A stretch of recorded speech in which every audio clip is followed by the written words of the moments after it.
To the point up to date data जे तुहानू चाहिए है टॉपिक वाइज करंट अफेयर्स एक बहुत ही वधिया तरीके नाल करंट अफेयर्स बने हुए ने स्टडी सॉल्यूशन के उत्ते तो कमेंट्स के विच जाके टैलीग्राम चैनल का लिंक पिया उत्थे ज्वाइन कर सकते हो। तुहानू इस तरह दी PDF टाइम टू टाइम जिन्नियां भी रिक्वायर्ड ने मिलदियां रहणगियां। तो अज आपां ने जिहड़ा हैगा डिस्कशन करनी है नीति आयोग बारे, FATF बारे, मिशनस बारे, ऑपरेशंस बारे जिहड़े न्यूज़ चल रहे ने। दैन कुछ रीसेंट एक्सरसाइज है जिन्हां बारे तुहानू पता होनी चाहिए। लास्ट 1 ईयर दे विच किन्ने या किहड़े स्टैचूज जिहड़े कि पेपर दे विच आ सकदे हैं उन्हां बारे पढ़ांगे। उस तो बाद जिहड़ा हैगा थोड़े बहुत आपां फैसटीवल्स बारे पढ़ांगे। तो ट्राई करांगे नाल नाल आपां नू याद भी हो जाए। इहदे विच बहुत ज़्यादा समझाउण वाला या समझण वाला तो कुछ हुंदा नहीं। मेन यही है कि किहड़ा डेटा पढ़ना है किहड़ा नहीं पढ़ना। उस तो बाद जिहड़ा पढ़ना है उन्होंने याद किवें करना है। तो पहला नॉर्मल तरीके नाल देखो जे तां याद हो रहा तो ठीक है, नहीं तो फिर आपां कोई उहदे उत्ते मैमरी मैथड ला देंगे। तो स्टार्ट करते हैं जी। स्टार्ट हुंदे आपां ऑपरेशंस तो ही। तो जिहड़े ऑपरेशंस न्यूज़ दे विच चल रहे ने वो पता होने चाहिए ने। सब तो पहला हैगा ऑपरेशन दोस्त। तो सीरिया ते टर्की दे विच रीसेंटली अर्थक्वेक आया सीगा तो उहदे विच रेस्क्यू ऑपरेशंस इंडिया ने किते ने। इंडिया ने हेल्प की है, एड प्रोवाइड की है। तो उस जिहड़ा ऑपरेशन हैगा उस ऑपरेशन नू नाम दिता गया ऑपरेशन दोस्त। ऑपरेशन दोस्त जे पर्टिकुलर 21 कंट्री आ रही है ऑप्शन दे विच तो सिर्फ टर्की लाओ, बट जे ऑप्शन दे विच दोनों आ रहे ने तो टर्की ते सीरिया दोनों लगाओ। तो ऑपरेशन दोस्त जिहड़ा हैगा जी इस करके है। रशिया ते यूक्रेन दे विच जिहड़ी लड़ाई हुई है तो ਉਹਦੇ ਵਿੱਚ ਜਿਹੜੇ ਇੰਡੀਅਨਸ ਫਸੇ ਸੀਗੇ ਯੂਕਰੇਨ ਦੇ ਵਿੱਚ ਉਹਨਾਂ ਨੂੰ ਹੈਲਪ ਦੇਣ ਦੇ ਲਈ, ਉਹਨਾਂ ਨੂੰ ਇੰਡੀਆ ਦੇ ਵਿੱਚ ਵਾਪਸ ਲੈ ਕੇ ਆਉਣ ਦੇ ਲਈ ਜਿਹੜਾ ਆਪਰੇਸ਼ਨ ਆਪਾਂ ਨੇ ਚਲਾਇਆ ਸੀਗਾ ਉਹਦਾ ਨਾਮ ਸੀਗਾ ਆਪਰੇਸ਼ਨ ਗੰਗਾ। ਠੀਕ ਹੈ ਜੀ। ਤਾਂ ਇਹ ਯਾਦ ਰੱਖਿਓ ਆਪਰੇਸ਼ਨ ਗੰਗਾ ਕਾਦੇ ਨਾਲ ਰਿਲੇਟਡ ਸੀਗਾ ਯੂਕਰੇਨ ਨਾਲ। ਉਸ ਤੋਂ ਬਾਅਦ ਹੈਗਾ ਜੀ ਆਪਰੇਸ਼ਨ ਦੇਵੀ ਸ਼ਕਤੀ। ਤਾਂ ਤੁਹਾਨੂੰ ਪਤਾ ਹੋਏਗਾ ਜੀ ਅਫਗਾਨਿਸਤਾਨ ਦੇ ਵਿੱਚ ਤਾਲਿਬਾਨ ਨੇ ਜਿਹੜਾ ਹੈਗਾ ਓਵਰਟੇਕ ਕਰ ਲਿਆ ਸੀਗਾ। ਤਾਂ ਉਸ ਟਾਈਮ ਦੇ ਉੱਤੇ ਜਿਹੜਾ ਇੰਡੀਆ ਨੇ ਆਪਰੇਸ਼ਨ ਚਲਾਇਆ ਸੀਗਾ ਉਹਦਾ ਨਾਮ ਸੀਗਾ ਜੀ ਦੇਵੀ ਸ਼ਕਤੀ। ਉਸ ਤੋਂ ਬਾਅਦ ਹੈਗਾ ਜੀ ਆਪਰੇਸ਼ਨ ਵੰਦੇ ਭਾਰਤ। ਤਾਂ ਆਪਰੇਸ਼ਨ ਵੰਦੇ ਭਾਰਤ ਬੇਸਿਕਲੀ ਕਾਦੇ ਵਾਸਤੇ ਹੈਗਾ ਜਦੋਂ COVID-19 ਦੇ ਵਿੱਚ ਲੋਕਡਾਊਨ ਲੱਗਿਆ ਸੀਗਾ ਤਾਂ ਫੋਰਨ ਕੰਟਰੀਜ਼ ਦੇ ਵਿੱਚ ਇੰਡੀਅਨਸ ਕੁਝ ਕਹਿ ਲਓ ਫਸ ਗਏ ਸੀ ਜਾਂ ਉਹਨਾਂ ਨੂੰ ਵਾਪਸ ਲੈ ਕੇ ਆਉਣਾ ਜ਼ਰੂਰੀ ਸੀ, ਉਹਨਾਂ ਨੂੰ ਹੈਲਪ ਦੀ ਰਿਕੁਆਇਰਮੈਂਟ ਸੀਗੀ। ਤਾਂ ਉਸ ਟਾਈਮ ਤੇ ਜਿਹੜਾ ਆਪਰੇਸ਼ਨ ਚਲਾਇਆ ਗਿਆ ਸੀਗਾ ਉਹਨੂੰ ਨਾਮ ਦਿੱਤਾ ਗਿਆ ਸੀ ਆਪਰੇਸ਼ਨ ਵੰਦੇ ਭਾਰਤ। ਉਸ ਤੋਂ ਬਾਅਦ ਹੈਗਾ ਜੀ ਆਪਰੇਸ਼ਨ ਰਾਹਤ। ਤਾਂ ਇਹ ਥੋੜਾ ਪੁਰਾਣਾ ਹੈਗਾ, ਫਿਲਹਾਲ ਥੋੜਾ ਬਹੁਤ ਇਗਨੋਰ ਕਰ ਸਕਦੇ ਹੋ, ਯੈਮਨੀ ਕ੍ਰਾਈਸਿਸ ਦੇ ਨਾਲ ਰਿਲੇਟਡ ਸੀਗਾ। ਆਪਰੇਸ਼ਨ ਮੈਤਰੀ ਤਾਂ ਇਹ ਨੇਪਾਲ ਦੇ ਵਿੱਚ ਜਦੋਂ ਅਰਥਕੁਏਕ ਆਇਆ ਸੀਗਾ ਤਾਂ ਇਹ ਵੀ ਪੁਰਾਣਾ ਹੈਗਾ। ਤਾਂ ਤੁਹਾਨੂੰ ਇਹ ਸਾਰੇ ਆਪਰੇਸ਼ਨਸ ਯਾਦ ਹੋਣੇ ਚਾਹੀਦੇ ਨੇ। ਆਪਰੇਸ਼ਨਸ ਜਿਹੜੇ ਹੈਗੇ ਨੇ ਉਹ मैच द फॉलोइंग दे विच भी आ सकते हैं, डायरैक्ट भी आ सकते हैं। हुण अगे पढ़ते हैं जी आपां ऑपरेशन सतर्क। तो RPF नूं लैके रेलवे प्रोटैक्शन फोर्स नूं लैके कुछ ऑपरेशनस न्यूज़ दे विच हैगे ने, ये भी आपां नूं पता होने चाहिए ने। ऑपरेशन सतर्क तो इहदे विच बेसिकली की हैगा aims to take action against transporting any item through the railway network for the purpose of tax evasion और स्मगलिंग। तो देखो ऑपरेशन सतर्क दे विच की हैगा रेलवे दे विच आपां कुछ ट्रांसपोर्ट जदों करदे आ कोई इलीगल तरीके नाल समान नूं इधरों उधर लेके जाने आ टैक्स नूं बचाण करके, तो उस चीज़ नूं खत्म करन दे लई उहदे अगेंस्ट जिहड़ा हैगा भी ये टैरर ना आवे, ठीक है, क्राइम ना होवे, तो उस चीज़ नूं बचाण दे लई जिहड़ा हैगा ऑपरेशन सतर्क RPF द्वारा लॉन्च हो चुकी है। उस तो बाद हैगा जी ऑपरेशन आहट। तो ऑपरेशन आहट हैगा कि रेलवे दे विच आपां नूं पता है ट्रेनां दे विच जिहड़ा हैगा ह्यूमन ट्रैफिकिंग बहुत हुंदी है। तो ह्यूमन ट्रैफिकिंग तुसीं सारे समझदे हो भी ह्यूमन नूं गलत तरीके नाल यूज़ करना। बच्चों नूं जिहड़ा हैगा फड़ लिया जांदा तो फिर गलत यूज़ उहदा कीता जांदा, सारिआं नूं पता है।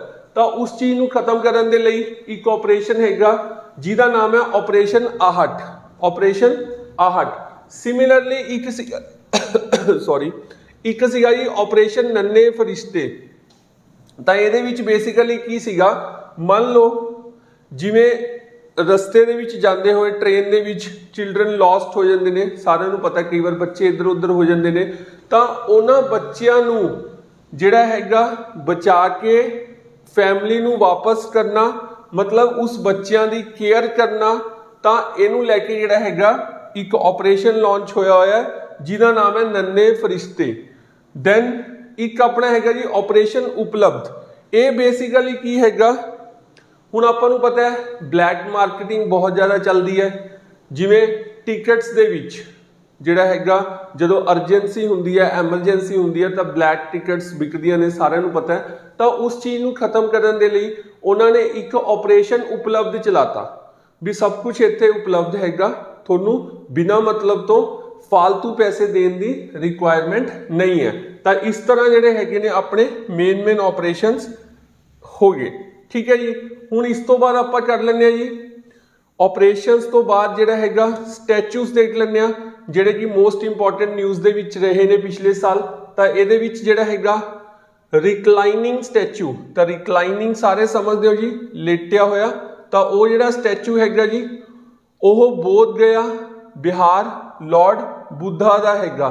ਤਾਂ ਇਹ ਚੀਜ਼ ਪਤਾ ਹੋਣੀ ਚਾਹੀਦੀ ਹੈ, ਡਾਇਰੈਕਟ ਕੁਐਸਚਨ ਆ ਸਕਦਾ ਹੈ ਕਿਉਂਕਿ ਨਿਊਜ਼ 'ਚ ਹੈ। ਸਰਦਾਰ ਵੱਲਭ ਭਾਈ ਪਟੇਲ ਜੀ ਦਾ ਸਟੈਚੂ ਓਨਟਾਰੀਓ ਕੈਨੇਡਾ ਦੇ ਵਿੱਚ ਅਨਵੇਲ ਕੀਤਾ ਗਿਆ ਸੀਗਾ, ਤਾਂ ਇਹ ਵੀ ਪਤਾ ਹੋਣਾ ਚਾਹੀਦਾ ਹੈ। ਸਾਰੀ ਇੰਪੋਰਟੈਂਟ ਹੈ ਜੀ, ਸਾਰੀ ਪਤਾ ਹੋਣੇ ਚਾਹੀਦੇ ਨੇ। ਜਲਦੀ ਆਪਾਂ ਇੱਕ ਵਾਰ ਦੇਖ ਲੈਂਦੇ ਹਾਂ ਸਟੈਚੂ ਆਫ ਇਕੁਐਲਿਟੀ। ਤਾਂ ਸਟੈਚੂ ਆਫ ਇਕੁਐਲਿਟੀ ਜਿਹੜਾ ਹੈਗਾ ਉਹ ਰਾਮਾਨੁਜਾਚਾਰਿਆ ਦਾ ਹੈਗਾ ਹੈਦਰਾਬਾਦ ਤੇਲੰਗਾਨਾ ਦੇ ਵਿੱਚ। ਦੈਨ ਸਟੈਚੂ ਆਫ ਪੀਸ, ਇਹ ਵੀ ਇਹਨਾਂ ਦਾ ਹੀ ਹੈਗਾ ਸ਼੍ਰੀਨਗਰ JNK ਦੇ ਵਿੱਚ। ਤਾਂ ਇਸ ਸਾਲ ਦੋ ਸਟੈਚੂ ਆਫ ਇਕੁਐਲਿਟੀ ਤੇ ਸਟੈਚੂ ਆਫ ਪੀਸ, ਤਾਂ ਇਹ ਦੋਨੋਂ ਹੀ ਜਿਹੜੇ ਹੈਗੇ ਨੇ ਰਾਮਾਨੁਜਾਚਾਰਿਆ ਦੇ ਹੈਗੇ ਨੇ, ਬਟ ਇਹ ਜਿਹੜਾ ਹੈਗਾ ਉਹ ਸਾਊਥ ਦੇ ਵਿੱਚ ਹੈ, ਇਹ ਨਾਰਥ ਦੇ ਵਿੱਚ ਹੈ, ਤਾਂ ਇਹ ਪਤਾ ਹੋਣਾ ਚਾਹੀਦਾ। ਸਟੈਚੂ ਆਫ ਬਿਲੀਫ, ਇਹ ਵੀ ਬਹੁਤ ਇੰਪੋਰਟੈਂਟ ਹੈ ਜੀ, ਲਾਰਡ ਸ਼ਿਵਾ ਜੀ ਦਾ ਹੈਗਾ ਰਾਜਸਥਾਨ ਦੇ ਵਿੱਚ ਹੈ, ਤਾਂ ਇਹ ਵੀ ਨਿਊਜ਼ ਦੇ ਵਿੱਚ ਰਿਹਾ, ਬਹੁਤ ਇੰਪੋਰਟੈਂਟ ਹੈ। ਉਸ ਤੋਂ ਬਾਅਦ ਪੰਚਮੁਖੀ ਹਨੂਮਾਨ ਸਟੈਚੂ, ਇਹ ਵੀ ਤੁਹਾਨੂੰ ਪਤਾ ਹੋਣਾ ਚਾਹੀਦਾ ਹੈ। ਦੈਨ ਇਹ ਵਾਲਾ ਵੀ ਤੁਹਾਨੂੰ ਪਤਾ ਹੋਣਾ ਚਾਹੀਦਾ। ਤਾਂ ਇਹ ਸਾਰੇ ਜਿਹੜੇ ਸਟੈਚੂਸ ਨੇ ਇਸ ਸਾਲ ਨਿਊਜ਼ 'ਚ ਰਹੇ ਨੇ ਜੀ, ਇੰਨੇ ਕੁ ਐਟਲੀਸਟ ਪੜ੍ਹ ਲਿਓ। ਹੁਣ ਇਸ ਤੋਂ ਇਲਾਵਾ ਵੀ ਨਿਊਜ਼ 'ਚ ਰਹੇ ਨੇ, ਬਟ ਐਟਲੀਸਟ ਤੁਹਾਨੂੰ ਇੰਨੇ ਜ਼ਰੂਰ ਪਤਾ ਹੋਣੇ ਚਾਹੀਦੇ ਨੇ। ਡਾਇਰੈਕਟ ਕੁਐਸਚਨ ਆਏਗਾ ਸਟੈਚੂ ਆਫ ਪ੍ਰੋਸਪੈਰਿਟੀ ਕਿੱਥੇ ਹੈ, ਸਟੈਚੂ ਆਫ ਇਕੁਐਲਿਟੀ ਕਿੱਥੇ ਹੈ, ਜਾਂ ਰੀਸੈਂਟਲੀ ਕਰਨਾਟਕਾ ਦੇ ਵਿੱਚ ਇੱਕ ਸਟੈਚੂ ਲਾਂਚ ਕੀਤਾ ਜਾਂ ਅਨਵੇਲ ਕੀਤਾ, ਤਾਂ ਉਹਦਾ ਨਾਮ ਕੀ ਹੈ। ਕੁਐਸਚਨ ਦੋ ਹੀ ਤਰ੍ਹਾਂ ਦਾ। ਉਸ ਤੋਂ ਬਾਅਦ ਜਿਹੜਾ ਹੈਗਾ ਜੀ ਆ ਜ਼ਰੂਰ ਕਰ ਲਿਓ, ਤਾਂ ਇਹ ਵੀ ਬਹੁਤ ਇੰਪੋਰਟੈਂਟ ਹੈ। ਥੋੜੇ ਬਹੁਤ ਫੈਸਟੀਵਲਸ ਦੇਖ ਲੈਂਦੇ ਹਾਂ। ਹੁਣ ਇਸ ਤੋਂ ਇਲਾਵਾ ਵੀ ਬਹੁਤ ਫੈਸਟੀਵਲਸ ਨੇ, ਬਟ ਐਟਲੀਸਟ ਮੇਨ ਤੁਹਾਨੂੰ ਪਤਾ ਹੋਣੇ ਚਾਹੀਦੇ ਨੇ। ਜਿਵੇਂ ਹੌਰਨਬਿਲ ਹੈਗਾ, ਸਾਰਿਆਂ ਨੂੰ ਪਤਾ ਹੋਏਗਾ। ਇੱਕ ਤਾਂ ਹੈਗਾ ਵੀ ਤੁਹਾਡਾ ਜਦੋਂ ਪੇਪਰ ਹੈਗਾ ਉਸ ਤੋਂ 1 ਮੰਥ ਬਿਫੋਰ, ਠੀਕ ਹੈ, ਮੰਨ ਲਓ ਜੇ ਜੂਨ 'ਚ ਪੇਪਰ ਹੈ ਤਾਂ ਮਈ ਦੇ ਸਾਰੇ ਫੈਸਟੀਵਲਸ ਤੁਹਾਨੂੰ ਪਤਾ ਹੋਣੇ ਚਾਹੀਦੇ ਹੈ, ਐਟਲੀਸਟ ਅਪ੍ਰੈਲ ਦੇ। ਇਸ ਤੋਂ ਇਲਾਵਾ ਜਿਹੜੇ ਵੈਸੀ ਮੋਸਟ ਰਿਪੀਟਡ ਫੈਸਟੀਵਲਸ ਹੈਗੇ ਨੇ ਉਹ ਵੀ ਤੁਹਾਨੂੰ ਪਤਾ ਹੋਣੇ ਚਾਹੀਦੇ ਨੇ। ਤਾਂ ਦੇਖ ਲੈਂਦੇ ਹਾਂ ਜੀ, ਇਹਦੇ ਵਿੱਚ ਹੈਗਾ ਗੰਗੌਰ ਫੈਸਟੀਵਲ ਜਿਹੜਾ ਕਿ ਰਾਜਸਥਾਨ ਦਾ। ਉਸ ਤੋਂ ਬਾਅਦ ਲਵੈਂਡਰ ਫੈਸਟੀਵਲ ਹੈ ਜਿਹੜਾ ਕਿ ਜੰਮੂ ਕਸ਼ਮੀਰ ਦੇ ਵਿੱਚ ਹੈ। ਸ਼ਿਰੂਈ ਲਿਲੀ ਫੈਸਟੀਵਲ ਹੈ ਮਨੀਪੁਰ ਦੇ ਵਿੱਚ। Sital Sasthi festival Orissa. Nuakhai festival Orissa. Hornbill festival Nagaland. ਤਾਂ ਇਹਨਾਂ ਦੇ ਵਿੱਚੋਂ ਸਭ ਤੋਂ ਜ਼ਿਆਦਾ ਰਿਪੀਟਡ ਆਹੀ ਹੈ, hornbill festival Nagaland. Kharchi festival Tripura. Sarhul festival Jharkhand. ਤਾਂ ਇਹ ਸਾਰੇ ਫੈਸਟੀਵਲਸ ਤੁਹਾਨੂੰ ਪਤਾ ਹੋਣੇ ਚਾਹੀਦੇ ਨੇ। ਹੁਣ ਉਸ ਤੋਂ ਬਾਅਦ ਹੈਗਾ ਜੀ ਐਕਸਰਸਾਈਜ਼। ਤਾਂ ਐਕਸਰਸਾਈਜ਼ ਮੈਂ ਇਹੀ ਕਹਾਂਗਾ ਵੀ ਇਹ ਚਲੋ ਦੇਖ ਲਿਓ ਇੱਕ ਵਾਰ ਸਾਰੀਆਂ, ਬਟ ਜਿਹੜੀਆਂ ਰੀਸੈਂਟ ਨਿਊਜ਼ 'ਚ ਨੇ ਉਹੀ ਚੀਜ਼, ਜੇ ਜੂਨ 'ਚ ਪੇਪਰ ਹੈ ਤਾਂ ਅਪ੍ਰੈਲ ਮਈ ਵਾਲੀਆਂ ਪੜ੍ਹ ਕੇ ਜਾਇਓ। ਬਹੁਤ ਸਾਰੀਆਂ ਪਿਛਲੀਆਂ ਪੜ੍ਹਨੀਆਂ ਜਾਂ ਯਾਦ ਰੱਖਣੀਆਂ ਬਹੁਤ ਹੀ ਡਿਫਿਕਲਟ ਟਾਸਕ ਹੈ, ਤਾਂ ਇੰਨਾ ਡਾਟਾ ਨਹੀਂ ਪੜ੍ਹੀਦਾ ਹੁੰਦਾ। At least something is better than nothing, ਕਿ ਲਾਸਟ ਜਿਹੜੇ 1-2 ਮੰਥਸ ਹੈ ਉਹ ਚੰਗੀ ਤਰ੍ਹਾਂ ਕਵਰ ਕਰ ਲਿਓ। ਉਸ ਤੋਂ ਬਾਅਦ ਜਿਹੜਾ ਹੈਗਾ ਜੀ ਆਹ ਥੋੜਾ ਜਿਹਾ ਸਟੈਟਿਕ ਹੈ, ਇੰਪੋਰਟੈਂਟ ਹੈ, ਫਾਈਨੈਂਸ਼ੀਅਲ ਐਕਸ਼ਨ ਟਾਸਕ ਫੋਰਸ। ਤਾਂ ਇਹ ਵੀ ਨਿਊਜ਼ 'ਚ ਹੀ ਰਹਿੰਦੀ ਹੈ ਹਮੇਸ਼ਾ। ਇਹਦੇ ਬਾਰੇ ਤੁਹਾਨੂੰ ਪਤਾ ਹੋਣਾ ਚਾਹੀਦਾ ਹੈ ਕਿ ਬੇਸਿਕਲੀ ਜਿਹੜਾ ਹੈਗਾ ਮਨੀ ਲਾਂਡਰਿੰਗ ਨੂੰ ਲੈ ਕੇ, ਦੇਖੋ ਇਹਦਾ ਕੰਮ ਕੀ ਹੈਗਾ, ਪੂਰੇ ਵਰਲਡ ਦੇ ਵਿੱਚ ਜਿਹੜਾ ਹੈਗਾ ਪੈਸਾ ਇੱਧਰੋਂ ਉੱਧਰ ਜਾ ਰਿਹਾ, ਉੱਧਰੋਂ ਇੱਧਰ ਆ ਰਿਹਾ, ਕੀ ਉਹ ਸਹੀ ਤਰੀਕੇ ਨਾਲ ਜਾ ਰਿਹਾ ਪੈਸਾ ਜਿਹੜਾ ਹੈਗਾ, ਕੀ ਉਹ ਸਾਰਾ ਵਾਈਟ ਮਨੀ ਹੈਗਾ, कोई कंट्री कुछ गलत एक्शन तो नहीं ले रही, जिथे ही उसनू डाउट हुंदा है वो नाल दी नाल जिहड़ा हैगा FATF कंट्री नू वार्निंग दे दिंदी है। तो जिद्दां ही कंट्री नू वार्निंग मिलती है तो उन्होंने ग्रे लिस्ट दे विच ऐड कर दिता जाता है। तो हुण जदों कंट्री नू ग्रे लिस्ट दे विच ऐड किया तो कंट्री कोल 3 ऑप्शंस ने, या तो कंट्री जिस तरह चल रही है उस तरह ही चली जाएगी, या कंट्री इंप्रूव हो जाएगी, या कंट्री होर बिगड़ जाएगी, ठीक है जी, या होर नैगेटिव हो जाएगी। तो जे उस तरह ही चलती रही तो वो ग्रे लिस्ट दे विच ही रहेगी, अदरवाइज वो नॉर्मल हो जाएगी। जे वो होर बिगड़ गई भी सुधरना तक किया होर गलत काम करने स्टार्ट कर दिते तो उन्होंने जिहड़ा हैगा ब्लैक लिस्ट दे विच एंटर कर दिता जाता है। जिद्दां ही कोई कंट्री ब्लैक लिस्ट दे विच एंटर हुंदी है उदां ही उहदा बाकी कंट्रीज नाल नाता टुट जाता है, तो फिर बाकी कंट्रीज इहदे नाल डील नहीं करदियां। तो इस टाइम के उत्ते नॉर्थ कोरिया ते ईरान ते म्यांमार 3 कंट्रीज जिहड़ियां हैगियां ने वो ब्लैक लिस्ट दे विच ने। रीसेंटली मतलब कुछ महीने पहला पाकिस्तान नूं ग्रे लिस्ट दे विचों रिमूव करता। ग्रे लिस्ट दे विच पाकिस्तान काफ़ी टाइम दे लई रही सी। फाइनेंशियल एक्शन टास्क फोर्स तो इसकी फुल फॉर्म भी पता होनी चाहिए है। G7 इहनूं फाउंड किया सीगा। इहदा ईयर भी इंपॉर्टेंट है, इहदा डायरैक्ट ईयर भी बहुत बार आया होया है। हर जिहड़ा हैगा ऑर्गेनाइजेशन का ईयर याद रखना पॉसीबल नहीं है तो करना भी नहीं चाहिए, बट कुछ इस तरह दी ऑर्गेनाइजेशंस हैगियां ने, कुछ इस तरह के ग्रुप्स बने हुए ने जिन्हां बारे बार बार पेपर 'च क्वेश्चन आंदा है तो वो तुहानूं याद करने पैणगे। जिवें कि एक एग्जाम्पल हैगी भी नबार्ड की फॉर्मेशन कदों हुई सी, तो ये बहुत इंपॉर्टेंट है जी। ਇਹਦੇ हैडक्वार्टर्स पेरिस फ्रांस ਦੇ ਵਿੱਚ है। रीसेंटली ਇਹਨਾਂ ਦਾ ਪ੍ਰੈਜ਼ੀਡੈਂਟ चेंज ਹੋਇਆ ਤਾਂ ਨਾਮ ਪਤਾ ਹੋਣਾ ਚਾਹੀਦਾ। ਲਿਸਟਾਂ ਬਾਰੇ ਆਪਾਂ ਨੇ ਕਰ ਲਿਆ डिस्कस। ਉਸ ਤੋਂ ਬਾਅਦ ਹੈਗਾ ਜੀ ਮੋਸਟ ਰਿਪੀਟਡ ਕੁਐਸਚਨ PSSB ਦਾ ਨੀਤੀ। ਤਾਂ ਨੀਤੀ ਦੇ ਵਿੱਚ ਸਭ ਤੋਂ ਪਹਿਲਾਂ ਤਾਂ ਇਹੀ ਚੀਜ਼ ਹੈ ਕਿ ਇਹਦੀ ਫੁੱਲ ਫਾਰਮ ਹੀ ਬਹੁਤ ਰਿਪੀਟਡ ਕੁਐਸਚਨ ਰਿਹਾ ਜੀ ਪਿਛਲੇ 2-3 ਸਾਲਾਂ ਦੇ ਵਿੱਚ। ਤਾਂ ਇਹਦੇ ਵਿੱਚ ਜਿਹੜਾ ਹੈਗਾ आई ਦਾ ਮਤਲਬ ਦੇਖ ਲਓ ਧਿਆਨ ਨਾਲ, आई ਦਾ ਮਤਲਬ ਇੰਸਟੀਟਿਊਟ ਨਹੀਂ ਹੈ, ਇੰਸਟੀਟਿਊਸ਼ਨ ਹੈ। क्वेश्चन ਦੇ ਵਿੱਚ ਇਹੀ ਆਊਗਾ ਵੀ ਨੀਤੀ ਦੇ ਵਿੱਚ आई ਦਾ ਕੀ ਮਤਲਬ ਹੈ, ਤਾਂ आई ਦਾ ਮਤਲਬ ਇੰਸਟੀਟਿਊਸ਼ਨ ਹੈ। ਆਪਸ਼ਨ ਦੇ ਵਿੱਚ ਇੰਸਟੀਟਿਊਟ ਵੀ ਹੋਏਗਾ ਬਟ ਇਹਦਾ ਆਨਸਰ ਹੈਗਾ ਇੰਸਟੀਟਿਊਸ਼ਨ। ਉਸ ਤੋਂ ਬਾਅਦ ਜਿਹੜਾ ਹੈਗਾ ਇਹ 1 ਜਨਵਰੀ 2015 ਨੂੰ ਬਣੀ ਸੀ, ਇਹ ਵੀ ਪਤਾ ਹੋਣਾ ਚਾਹੀਦਾ। ਹੈੱਡਕੁਆਰਟਰ ਨਿਊ ਦਿੱਲੀ ਦੇ ਵਿੱਚ ਹੈ, ਇੰਨੀ ਕਿ ਇਨਫੋਰਮੇਸ਼ਨ ਵੀ ਪਤਾ ਹੋਣੀ ਚਾਹੀਦੀ ਹੈ। ਪਹਿਲਾਂ ਪਲੈਨਿੰਗ ਕਮਿਸ਼ਨ ਚੱਲਦਾ ਸੀਗਾ, ਹੁਣ ਜਿਹੜਾ ਹੈਗਾ थिंक टैंक भी कहते हैं, इनू थिंक टैंक बॉडी भी कहा जाता है। तो ये बॉटम अप अप्रोच चलती है। पहला टॉप डाउन मॉडल सीगा भी उपर वाले बंदे जिहड़े हैगे ने मेन डील करते सीगे, मेन डिसीजनस लेंदे सीगे, नीचे नीचे जाते जाते पावर्स घटदी जांदियां सीगियां। हुण रूट लैवल ते चल रहा है, हर बंदे की सुनी जा रही है, फिर ऊपर जाके जिहड़ा हैगा फाइनल डिसीजन लिया जा रहा है। तो ये दोनों के विच तुहानूं डिफरेंस पता होना चाहिए। जिहड़ा पहला चल रहा सीगा प्लैनिंग कमीशन वो टॉप डाउन मॉडल सीगा, ते जिहड़ा हुण चल रहा वो बॉटम अप अप्रोच है। तो ये फीचर ये करैक्टरिस्टिक भी पता होना चाहिए। चेयरपर्सन इन्हां दे हमेशा PM ही होणगे। उस तो बाद जिहड़े वाइस चेयरपर्सन है ये चेंज होंदे रहंदे ने। तो रीसेंटली सुमन बैरी बने ने, पता होना चाहिए। CEO जिहड़े हैगे ने इस तो बाद भी चेंज हो चुके ने, तो तुसी वो कमेंट्स दे विच दसोगे भी रीसेंटली इन्हां दा CEO कौन है। तो अपने मिशनस भी हो गए जी, ऑपरेशंस भी हो गए, मिशनस नहीं होए।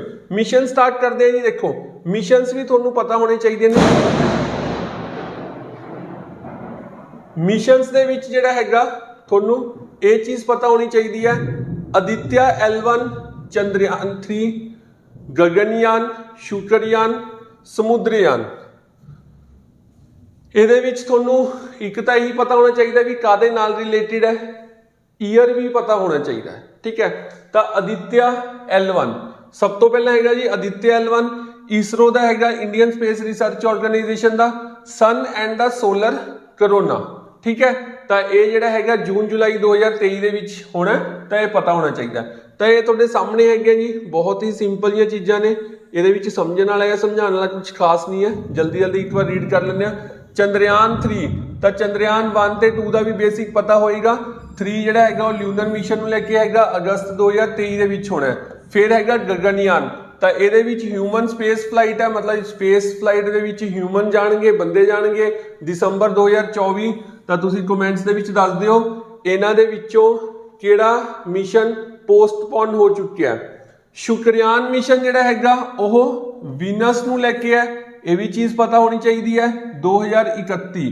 ਦੈਨ ਸਮੁੰਦਰਯਾਨ ਮਿਸ਼ਨ, ਦੇਖੋ ਨਾਮ ਤੋਂ ਹੀ ਕਲੀਅਰ ਹੋ ਰਿਹਾ ਜੀ ਸਾਰਿਆਂ ਦਾ ਵੀ ਕਿਸ ਚੀਜ਼ ਦੀ ਐਕਸਪਲੋਰੇਸ਼ਨ ਵਾਸਤੇ ਹੈ, ਕਿਹੜੀ ਚੀਜ਼ ਨੂੰ ਆਬਜ਼ਰਵ ਕਰਨ ਜਾਏਗਾ, ਤਾਂ ਨਾਮ ਤੋਂ ਹੀ ਕਲੀਅਰ ਹੋ ਰਿਹਾ, ਠੀਕ ਹੈ ਜ਼ਿਆਦਾਤਰ। Similarly Mars mission on Blue Origin's New Glenn, ਤਾਂ ਇਹ ਚੀਜ਼ ਵੀ ਤੁਹਾਨੂੰ ਪਤਾ ਹੋਣੀ ਚਾਹੀਦੀ ਹੈ ਵੀ ਕਿਸ ਸਟੱਡੀ ਕਿਹੜੀ ਸਟੱਡੀ ਦੇ ਲਈ ਜਾਏਗਾ, ਕਦੋਂ ਜਾਏਗਾ, ਨਾਮ ਕੀ ਹੈਗਾ, ਠੀਕ ਹੈ ਜੀ। ਤਾਂ ਮੈਂ ਉਮੀਦ ਕਰਦਾ ਤੁਹਾਨੂੰ ਇਹ ਗੱਲਾਂ ਸਾਰੀਆਂ ਸਮਝ ਆ ਗਈਆਂ ਹੋਣਗੀਆਂ, ਯਾਦ ਹੋ ਗਈਆਂ ਹੋਣਗੀਆਂ। ਤਾਂ ਜੇ ਇੰਨੀ ਵੀਡੀਓ ਦੇਖੀ ਹੈ ਮਤਲਬ ਤੁਹਾਨੂੰ ਵੀਡੀਓ ਪਸੰਦ ਆਈ ਹੋਏਗੀ, ਵੀਡੀਓ ਨੂੰ ਲਾਈਕ ਕਰ ਦਿਓ, ਬਾਕੀ ਇਹਨੂੰ ਵੱਧ ਤੋਂ ਵੱਧ ਸ਼ੇਅਰ ਕਰ ਦਿਓ। ਇसी तरह का डेटा आप टाइम टू टाइम अपडेट करते रहेंगे। मैं फिर यही गल कहांगा कि कमेंट्स के विच टैलीग्राम चैनल का लिंक पे है, तुसीं ज्वाइन कर सकते हो। इस तरह दी तुहानूं PDF टाइम टू टाइम मिलती रहेंगी। Thank you.